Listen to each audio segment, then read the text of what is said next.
पाकिस्तान जैसे देश के हाथ में एटम बम कितने असुरक्षित हैं और क्यों इस पर इंटरनेशनल कम्युनिटी को एक्शन लेने की जरूरत है, इस बात का जिक्र 2 साल पहले हार्वर्ड यूनिवर्सिटी के रिसर्चर सितारा नूर की एक रिपोर्ट में भी किया गया था। साल 2023 में assessing nuclear security risk in Pakistan नाम से पब्लिश हुई एक रिपोर्ट में कहा गया कि पाकिस्तान में एक्टिव आतंकी संगठन एटमी हथियारों पर कब्जा कर सकते हैं। इसके अलावा यह भी कहा गया कि 2 आतंकवादी संगठन परमाणु हथियार या इससे जुड़ी हुई सामग्री को चुरा सकते हैं। पाकिस्तान के परमाणु हथियारों की निगरानी इसलिए भी जरूरी है क्योंकि वो परमाणु अप्रसार संधि यानी कि नॉन प्रोलिफरेशन ट्रीटी एनपीटी का मेंबर नहीं है। पाकिस्तान ने कॉम्प्रिहेंसिव ट्रीटी बैन यानी कि सीटीबीटी पर भी हस्ताक्षर नहीं किए हैं। इससे पाकिस्तान की परमाणु नीति और एटमी एक्टिविटी इस वक्त दुनिया से छिपी हुई है। 2 हफ्ते पहले तक पाकिस्तान अपने इसी परमाणु हथियार के दम पर भारत को लगातार गीदड़ भभकी दे रहा था और वो ये कह रहा था कि अगर भारत ने कुछ किया तो फिर वो परमाणु अटैक कर सकता है। पाकिस्तानी डायलॉग मारते थे कि सुबह का नाश्ता वो जैसलमेर में करेंगे, दोपहर का खाना जोधपुर में करेंगे, रात का खाना दिल्ली में जाकर करेंगे। और हाल ही में जो पाकिस्तान आर्मी के चीफ है असीम मुनीर, उनका डायलॉग याद करिए। वो कश्मीर के गोंडोला में बैठकर चाय पीना चाहते थे, लेकिन भारत के रक्षा मंत्री राजनाथ सिंह ने यह बता दिया है कि जितनी देर तक तुम नाश्ता करोगे उतनी देर तक में तो तुम्हें निपटा दिया जाएगा, पाकिस्तान को तबाह कर दिया जाएगा।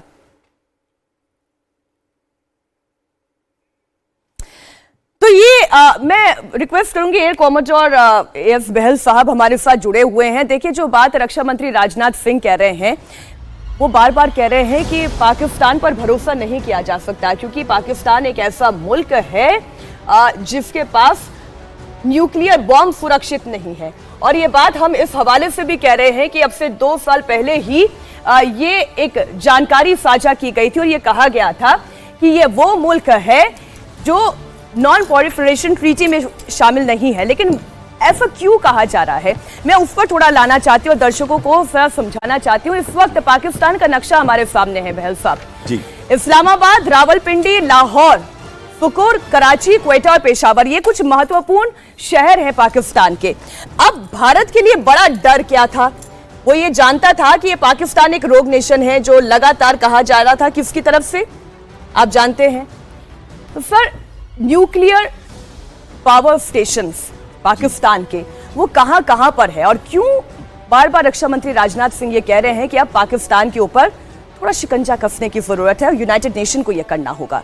जी, सबसे पहले मैं ये कहूंगा कि एक बहुत ही महत्वपूर्ण चीज जो होती है कि अगर आप जितने भी इंटरनेशनल टेरर एक्ट्स देखें, जैसे कि वर्ल्ड ट्रेड सेंटर हो गया, लंदन बॉम्बिंग हो गई या फिर मुंबई अटैक हो गए, उसके तार कहां जुड़ते हैं? पाकिस्तान के साथ। फुटप्रिंट उसका पाकिस्तान से शुरू होता है। और दूसरी चीज क्या है कि पाकिस्तान और के जो टेरर एलिमेंट्स हैं, चाहे वो जैश ए मोहम्मद, लश्कर ए तैयबा या फिर हिजबुल मुजाहिदीन हो, वो सबके सब आर्मी के साथ उनका क्लोज लिंक है। वो उनको ट्रेन करते हैं, फंड करते हैं, स्पॉन्सर करते हैं। और आपको क्या लगता है मीनाक्षी जी, अगर इतने दिनों से वो उनकी ट्रेनिंग और फंडिंग कर रहे हैं तो क्या ऐसे आतंकी जो है जो इंडोक्ट्रिनेट हो चुके हैं भारत के अगेंस्ट और इन टेरर इंफ्रास्ट्रक्चर, न्यूक्लियर इंफ्रास्ट्रक्चर के अंदर काम नहीं कर रहे होंगे? अगर वो न्यूक्लियर इंफ्रास्ट्रक्चर में काम कर रहे होंगे तो न्यूक्लियर वेपन की चोरी हो सकती है, डर्टी बॉम्ब बनाया जा सकता है और इसका इस्तेमाल भारत के साथ ही नहीं पूरे विश्व के लिए यह खतरा है। और यही एक बहुत इंपॉर्टेंट चीज है जो कि हमारे रक्षा मंत्री ने बहुत क्लियरली कही है कि इनको IAEA की मॉनिटरिंग के अंदर रखना चाहिए। अब इनके जो मेजर एलिमेंट्स हैं वो शुरू होते हैं, चाहे इस्लामाबाद के पास प्लूटोनियम का आप बता रहे थे, नीलोर, और उसके बाद रावलपिंडी के साथ आता है प्रोसेसिंग का, इनका प्लूटोनियम प्रोसेसिंग का जी, कहूटा।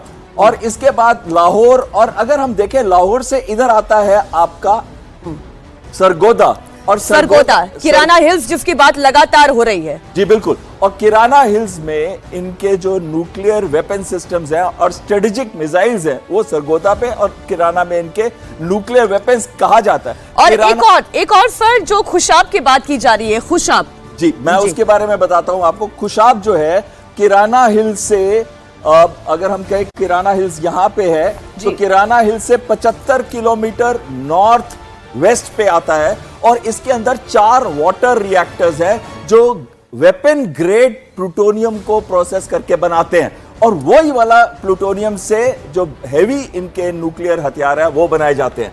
तो इसका मतलब कितना डेंजरस है ये पूरा एरिया पंजाब का जहां पे ये पोजीशन किए जाते हैं। और इसमें जब हमने सरगोदा पे अटैक किया, एक स्ट्रेटेजिक लोकेशन जो जहां पे उनका F-16 का होम बेस है, इंसिडेंटली F-16 को भी फिट किया गया है न्यूक्लियर वेपन्स कैरी करने के लिए। तो कहीं शाहीन 1 या शाहीन 2 ही नहीं कैरी करेंगी, उनके हवाई जहाज भी कैरी कर सकते हैं, लेकिन उनके पास ट्रायड नहीं है।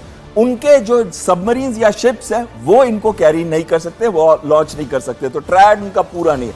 उसके बाद हम देख रहे हैं सक्कर है या कराची है या जो क्वेटा में इनका जो छगाई हिल्स में इनका टेस्टिंग सेट है। आप देखिए जितने भी मिसाइल टेस्ट होते हैं या जब इन्होंने न्यूक्लियर टेस्ट किए थे 1998 में, तो यही छगाई हिल्स में उन्होंने किए थे।